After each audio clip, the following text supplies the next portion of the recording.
হামলা পাল্টা হামলায় টানা কয়েকদিন উত্তেজনার পর শান্ত ইরান ইসরায়েল পরিস্থিতি। নতুন করে হামলা বা প্রতিক্রিয়া না আসায় সাধারণ মানুষ স্বস্তিতে। তবে দুপক্ষের কথার লড়াই এবং হুমকি ধামকি এখনো অব্যাহত আছে। তাই যে কোনো সময় অস্থিরতার শঙ্কাও উড়িয়ে দিচ্ছেন না মিস্টার শোকরা।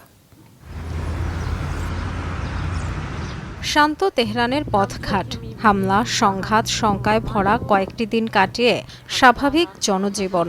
যুদ্ধ বা উত্তেজনা নয়, শান্তি চায় সাধারণ মানুষ। সকালে উঠেই নিউজ স্ক্রল করি পরিস্থিতি জানতে।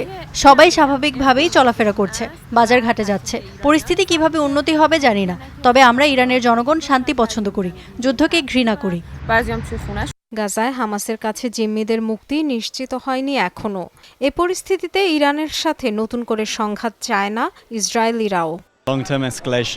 দীর্ঘমেয়াদী উত্তেজনা চাই না, ধ্বংসযজ্ঞ যা পুরো বিশ্বের জন্যই ক্ষতিকর।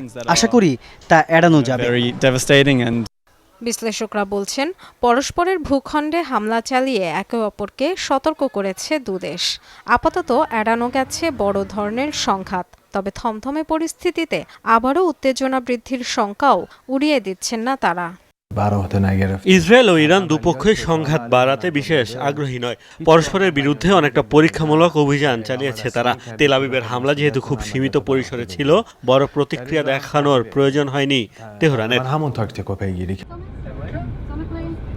গাজায় ইসরায়েলের চলমান আগ্রাসন শুরুর পর থেকেই মধ্যপ্রাচ্যের বিভিন্ন দেশে সক্রিয় হয়ে ওঠে হুতি, হিজবুল্লাহর মতো ইরান সমর্থিত গোষ্ঠীগুলো। নিয়মিত তেল আবিব বিরোধী হামলা চালিয়ে আসছে তারা।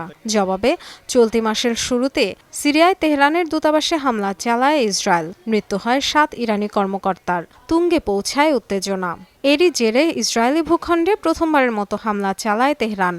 সবশেষ শুক্রবার ইরানের ইস্ফাহানে স্পর্শকাতর এলাকায় মিসাইল হামলা চালিয়েছে Tel Aviv. Dorothy Tasrin, Jamuna news.